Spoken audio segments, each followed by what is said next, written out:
और आज 4 बजे की 4 बड़ी खबरें नहीं दिखा रहे हैं, क्योंकि यकीन मानिए जो खबर अब हम आपको बता रहे हैं उससे बड़ी कोई खबर आज प्रदेश के लिए नहीं हो सकती। सीमा पर जवान अपने परिवार, अपने शौक और जरूरतों को छोड़कर देश की रक्षा करते हैं। इस दौरान वे अपनी जान भी न्यौछावर करने के लिए हमेशा तैयार रहते हैं। लेकिन जब एक शहीद के पार्थिव देह का अपमान हो तो इससे बुरा शायद ही कुछ होगा। ऐसा ही कुछ सामने आया है सिरोही में, जहां के सपूत के शव को जलाने के लिए पूरी लकड़ी तक नसीब नहीं हुई। इसके चलते परिजनों को उसके शव के टुकड़े कर अंतिम संस्कार करना पड़ा है। यकीन मानिए ये कहते हुए मेरा कलेजा भी रो रहा है। और कुछ तस्वीरें इतनी भयावह है कि हम अपना नैतिक दायित्व दिखाते हुए उन्हें नहीं दिखा रहे हैं, उन्हें एडिट करना पड़ रहा है, क्योंकि वो विचलित ही नहीं आक्रोशित भी कर सकती हैं। आपको बता दें कि सिरोही के नागानी गांव के रहने वाले जवान रमेश चौधरी जम्मू में हुई मुठभेड़ के दौरान शहीद हो गए थे। इसके बाद उनका शव जब उनके पैतृक गांव नागानी पहुंचा तो मंत्री, सांसद समेत कई जनप्रतिनिधि पहुंचे। सभी ने फोटो भी खिंचवाई। हालांकि ये कोई फोटो ऑपरेशन नहीं था, इसके बावजूद फोटो खिंचवाई गई। इसके बाद सभी चलते बने। एक भी प्रशासनिक अधिकारी मौके पर नहीं रुका।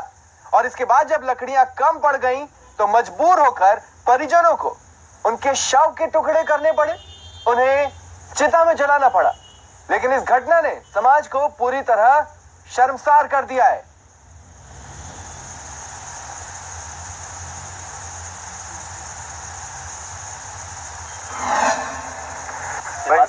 दाग दीदा पुटेंगे गा पुटी का स्थिति रही मूर्ति वो काफी भी ना माइन होगी पुलाड़ी गार्डन मैन होगी प्रशासन वाला था कोई तहसीलदार कलेक्टर एडीएम सब गा बाता तो डेथ बॉडी दाग तो नहीं पड़ी था हिंगे गा बाता પછી આપણે મતલબ રાત્રા થોડા લાવીને આપી દીધી વિધિ તો કીધી હતી ગાડી મતલબ પેક થઈ ગઈ ડેથ બોડી પેક થઈ ગઈ દાગ નહીં પર્યો પછી हम अपना टुकड़ा करे करन પછી मैं कोलाड़ी थी करे करन बेली बात तो सही है सही है मतलब सही रहा थी सम्मानजनक तरीको तो नहीं वो हां जणे आज अतरो कीधु वडने आते आज देश रे हारू जो लड़े लायो वडने आते अतरो अपमान कीधु है।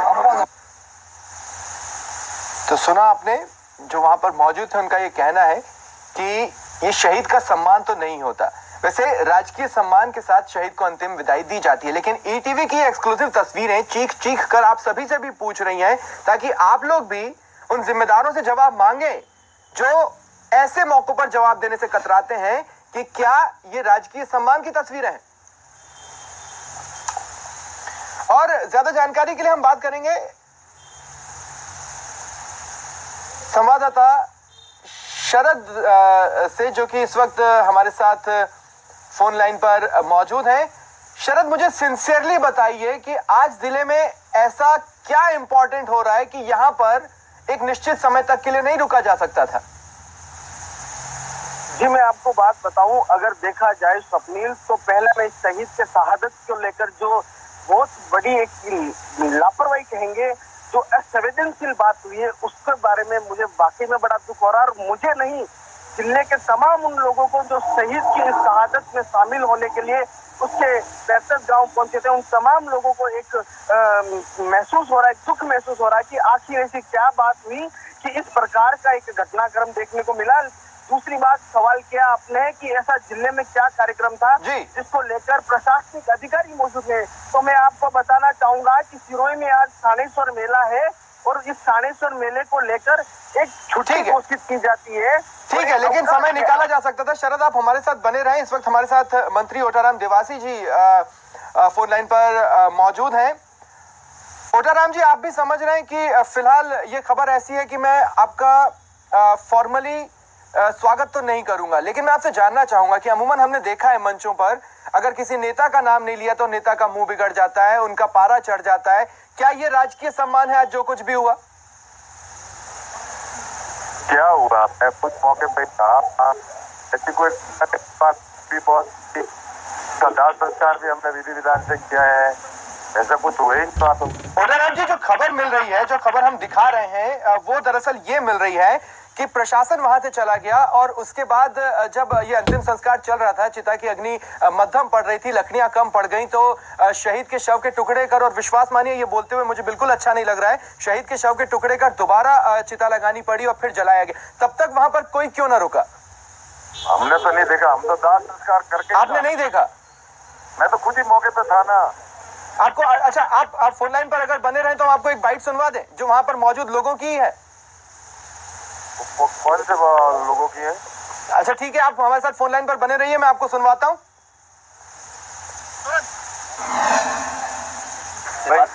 दाग दीदा बुटेंगे गा बुटी का स्थिति रही मूर्ति थोड़ी सी वो वजह काफी भी माइन होगी बुलाड़ी काटे मैं नौकी प्रशासन वाला था अटक कोई तहसीलदार कलेक्टर एडीएम सब गा पता तो डेथ बॉडी दाल तो नहीं पड़ी था हिंगे गा पता પછી એને આપણે મતલબ રાત્રા તો લાવીને ઓફિસ થી વિધિ તો કીધી હતી ગાડી મતલબ પેક થઈ ગઈ ડેથ બોડી वहाँ मिली પેક થઈ ગઈ પેક દાગ નહીં પડ્યો પછી આપણે ટુકડા કરે કરીને પછી મેં કોલાડી થી કરે કરીને બેલી વાત તો સહી है मतलब शहीद रहती सम्मानजनक तरीको तो नहीं हुआ हाँ जने आज यात्रा कीधु वरना आते आज देश रे हारू जो लड़े लाई हो वरना आते यात्रा वो अपमान कीधु है। ओटाराम जी सुना आपने? मेरी बात सुनिए सर, बताएं। मैं भी वहीं था, एमपी साहब खुद वहाँ थे। हम जब उसका दाह संस्कार हो रहा था उसके फादर को पकड़ करके हम घर तक ले गए और दाह संस्कार पूरा हो भी गया था। ऐसी कोई घटना नहीं थी वहाँ तो मैंने तो नहीं, लेकिन वहीं पे खड़े लोग बोल रहे हैं। अच्छा चलिए, मैं ये मान लेता हूँ कि जब आप शहीद के पिताजी को लेके उनके घर की तरफ गए तब शायद ये सब पीछे हो रहा हो और ये आपकी नजरों से चूक गया। नहीं ऐसा तो कुछ नहीं था, हम तो वहीं खुद मौजूद ही थे मतलब जब तक उसका हेलो हाँ हाँ मैं सुन रहा हूँ, आप बोलिए, मैं सुन रहा हूँ आपको। एसपी ओटाराम जी, तहसीलदार एसडीएम प्रशासन का कोई व्यक्ति मौजूद नहीं था वहां पे खड़े लोग, उनके साथ वाले जिनके साथ वो बड़े हुए हैं वो ये बोल रहे हैं। देखो साहब मैं वहाँ था, एडी वहाँ था, नहीं, आप लोग थे, शुरुआत में थे, राजकीय सम्मान के शुरुआत में थे, लेकिन अंतिम संस्कार निपटने तक आप हो सकते हैं कि वहां पर हो, बाकी लोग नहीं थे, ये कह रहे हैं लोग। बाकी लोग कौन नहीं थे? एडीएम हमारे साथ था। तो अगर ये नौबत आई कि शव के टुकड़े करने पड़े और दोबारा चिता सजानी पड़ी तो उस वक्त अगर जिम्मेदार अधिकारी वहां पर होते तो ये उनके हाथों होता ना। वहाँ अधिकारी तो सब वही थे। मैं जब वहाँ से निकला अंतिम संस्कार होने के बाद निकले हम तो सब। तो ओटाराम जी, अच्छा ठीक है, सुनिए, मैं आपको एक सबूत और देता हूं। वहां पे मौजूद लोगों की बाइट तो हमने दी, हमारे संवाददाता भी वहां पर मौजूद थे। ओटाराम जी, आप उनको भी सुन सकते हैं। शरद, आप हमारे साथ बने हुए हैं ना? जी शरद, आप बताना चाहेंगे मंत्री जी को कि वहां पर कोई सच में मौजूद था या नहीं था? बिल्कुल, मैं बताना चाहूंगा कि मंत्री जी जब उसके परिजनों के उधर उनके पिताजी को लेकर उनके घर की तरफ गए थे तो उसके बाद की ये मामला है। अगर मंत्री जी वहाँ मौजूद होते तो शायद ऐसी घटना नहीं होती। हाँ मंत्री जी, सुना आपने? जब आप उनके परिवार, जैसा कि मैंने पहले भी कहा, जब आप उनके पिताजी को लेकर गए उसके बाद जब आप वहां पर नहीं थे तब ये सब हुआ है। अच्छा। आप पता लगवाइए, हम चाहेंगे आप पता लगवाएं और प्रशासन की तरफ से ऑफिशियली इस बारे में माफी मांगी जाए। कितना कुछ सहन करेंगे, लोग सहन करते हैं, घोटाले सामने आ रहे हैं, लोग सहन करते हैं सारी चीजें, लेकिन शहीदों का अपमान मुझे नहीं लगता कि प्रदेश में कोई सहन करेगा। नहीं सही, वहाँ एसपी भी वहाँ था, कलेक्टर अपने वो आपके साथ चले गए होंगे सर, आप मंत्री हैं। मेरे साथ कहाँ चले गए? अगर आप ये कह रहे हैं कि वो वहां पर थे तो फिर ये नौबत क्यों आई? वो खुद मौजूद ही थे। मैं तो उनके फादर को लेकर, मैं एमपी साहब, जब आप चले गए तो वहां से सब व्यक्ति चले गए, जो बचे खुचे थे उन लोगों ने ये काम किया है। अच्छा, बाद में क्या किया वो मुझे ध्यान नहीं है। ठीक है, चलिए, आपको पता नहीं है, पता तो लगवाइए। हाँ लगाता हूँ, अभी लगाता हूँ। जी बिल्कुल, आप पता लगवाइए और बल्कि ऑफिशियली प्रशासन को इस बारे में माफी मांगनी चाहिए। अगर ऐसा हुआ है तो आप प्रशासन को मजबूर करेंगे कि माफी मांगे, शहीद का अपमान हुआ है प्रदेश में। तो अभी बात करता हूँ कि ऐसी घटना क्या हुई। ठीक है, आप पता लगाइए और इन्फॉर्म जरूर कीजिएगा ITV राजस्थान को भी। हम भी जानना चाहते हैं कि आखिर आपके जाने के बाद जो कुछ हुआ उस पर किस तरह के जवाब आपको दिए जाते हैं। बहुत बहुत धन्यवाद इस वक्त हमारे साथ जुड़ने के लिए। शरद, आप मेरे साथ बने हुए हैं। जी स्वप्निल, मैं आपको एक बात यहाँ स्पष्ट करना चाहूंगा कि बोले। तस्वीरें झूठ नहीं बोल सकती है। ये तस्वीरें सब कुछ बयां कर रही है। ये एक व्यक्ति के हाथ में जिस तरीके से कुल्हाड़ी है और वो जिस तरीके से अगर कोई लकड़ी को काट रहा होता तो लकड़ी को काट कर हाथ में उसको अंत्येष्टि स्थल पर ले जाता, लेकिन लकड़ी से काटने के बाद वो लकड़ी से उस शव के टुकड़ों को रखने की, सॉरी माफ कीजिएगा, मैं भी यहाँ पर शव के टुकड़े बोल रहा हूँ, जबकि हमें शहीद की शहादत को लेकर मैं नमन करता हूँ। आज देश के लिए इसने प्राण न्यौछावर किए, लेकिन जिस तरीके से वो लकड़ी के सहारे रखने की कोशिश करें, आप तस्वीरें वापस दिखाइए। इन तमाम दर्शक ये देखना चाहते हैं। दरअसल शरद, प्रॉब्लम क्या है, कुछ लोगों के आंखों में पानी बचाओ या ना बचाओ, ईटीवी राजस्थान नैतिक स्तर पर अपना दायित्व निभाते हुए कुछ तस्वीरों को नहीं दिखा सकता। हमें कुछ तस्वीरों को ब्लर भी करना पड़ता है और एडिटिंग में छुपाना भी पड़ता है। हम शब्दों के द्वारा ये बता सकते हैं कि वहां पर क्या कुछ हुआ था, लेकिन आप विश्वास मानिए, ये तस्वीरें न केवल लोगों को आक्रोशित करेंगी बल्कि अत्यधिक विचलित भी करेंगी। हम शब्दों में बता रहे हैं, हम मान रहे हैं कि वहां पर क्या कुछ हुआ है, लेकिन इसको हम दिखा नहीं सकते।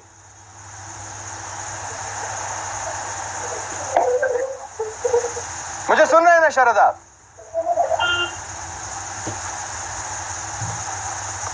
चलिए शरद, आप हमारे साथ बने रहे। इस वक्त हमारे साथ एडीएम पीएस नागा जी फोन लाइन पर मौजूद हैं। सर, राजकीय सम्मान में कमी रह गई सर?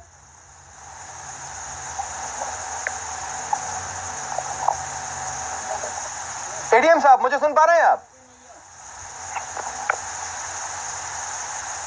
लगता है उनसे हमारा संपर्क नहीं हो पा रहा। शरद, आप तो बने हुए हैं।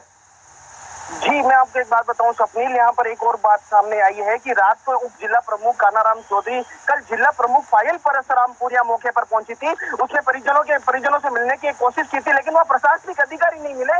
पायल परसरामपुरिया जिला प्रमुख ने वहाँ नाराजगी व्यक्त की और प्रशासन को नाराजगी बताते हुए उनको निर्देश दिए कि तुरंत इस गाँव में आया जाए। मैं आपको एक बात यहाँ और बताना चाहूंगा कि रात को उप जिला प्रमुख कानाराम चौधरी और भाजपा युवा मोर्चा के जिला अध्यक्ष हेमंत पुरोहित ने भी वीडियो से बात की और वीडियो को बहस तक होनी पड़ी और वीडियो ने कहा कि आप नेतागिरी नहीं कर रहे, हम हमारा काम कर रहे हैं। तो एक शहीद के सम्मान को लेकर ये जनप्रतिनिधि भाजपा के लोग वीडियो से बहस करने लगे, तो वो इस तरीके से जवाब मिला। ये उन लोगों ने फोटो तो खिंचवा लिए होंगे। जी बिल्कुल, फोटो की बात की जाए तो फोटो एक अलग बात है। इन्होंने ऐसा नहीं कहेंगे स्वप्निल के ये नेता लोग हैं जो केवल फोटो खिंचाने आए थे, लेकिन इन्होंने वाकई में इस शहीद के शहादत को लेकर नमन किया होगा। इनके मन में भी कहीं ना कहीं दुख रहा होगा। ऐसी बात नहीं है कि ये नेता लोग कि किसी प्रकार की, लेकिन इनको मानना चाहिए कि कहीं ना कहीं कमी रही है, कहीं शहीद के शहादत को लेकर कहीं ना कहीं लापरवाही बरती है। ये बात जरूर हुई होगी। मैं ऐसा नहीं कहना चाहूंगा कि हर कोई फोटो खिंचाने के लिए वहां आया था। आज वहां अगर जन सैलाब उमड़ा है तो शहीद के शहादत को लेकर उमड़ा है। आज देश में आतंकवादियों की गोलियों से लड़कर जिस तरीके से शहीद हुआ है, उसकी शहादत को नमन करने के लिए 15 और हम सिर्फ इतना ही क्यों कहें शरद, अगर आज लोगों ने अखबार पढ़ा होगा तो उन्हें इस बारे में जानकारी मिली होगी कि शहीद की सगाई हो चुकी थी, लेकिन वो शादी को टाल रहा था क्योंकि उसे कहीं ना कहीं अंदेशा था कि उसे देश के लिए न्यौछावर होना पड़ सकता है। उसने अपने कई शौक सिर्फ इसलिए दबा दिए क्योंकि वो देश के लिए मर मिटना चाहता था। उसने अपने वचन को, उसने अपनी बात को पूरा खरा उतर कर दिखाया है, लेकिन दूसरे अपने नॉर्मल जो कि उनके लिए शायद वो एक रूटीन वर्क होगा, उस पर भी खरे नहीं उतर पाए। जी बिल्कुल, उसने अपने तमाम सपनों को एक तरफ रखते हुए उसने अपने दोस्तों को कहा था। स्वप्निल, मैं आपको बताना चाहूंगा कि उसके एक साथी हैं जो नागानी में रहते हैं और एक साथी हैं जो सिरोही में रहते हैं। उनको ये कहा था कि मैं कश्मीर में हालत सही नहीं है, कश्मीर में हालात बिगड़े हुए हैं, इसलिए मैं अभी शादी नहीं करना चाहता, मैं बाद में शादी करूंगा, जब मैं कश्मीर से वहां आऊंगा तब मैं शादी करूंगा। मतलब आप समझो उसकी गहरी बात को समझो कि वो किस तरीके से इस तमाम अपनी खुशियों को एक तरफ दरकिनार करते हुए अपने फर्ज को निभाने के लिए वहां गया था। और इस तरीके की बात सामने आती है, वाकई में बहुत बड़ी बात है। यहाँ सबको एक गलती मानते हुए इस पूरे मामले की जांच करनी चाहिए। इस प्रकार टालना नहीं चाहिए कि ये हुआ होगा या ये हुआ होगा, हम वहां मौजूद थे नहीं थे, हो सकता है कि ये इधर उधर हुए हो। उसके बाद तस्वीरें झूठ नहीं बोल सकती है स्वप्निल, तस्वीरें बिल्कुल झूठ नहीं बोल सकती है। ये तमाम वो चीज बयां कर रही है जो एक शर्मसार घटना है और वाकई में इसमें शर्मिंदगी महसूस होनी चाहिए स्वप्निल। चलिए, ये खबर शरद सबसे पहले ईटीवी ने ब्रेक की। आप भी जानते हैं कि करीब 1 घंटा पहले हम इस खबर को ब्रेक कर चुके हैं। उसके बाद किसी तरह की कोई हलचल, क्या प्रशासन की तरफ से किसी ने आपको फोन कर कोशिश की, बातचीत की, अपना पक्ष रखने की, या फिर सबको साफ सूंघ गया है?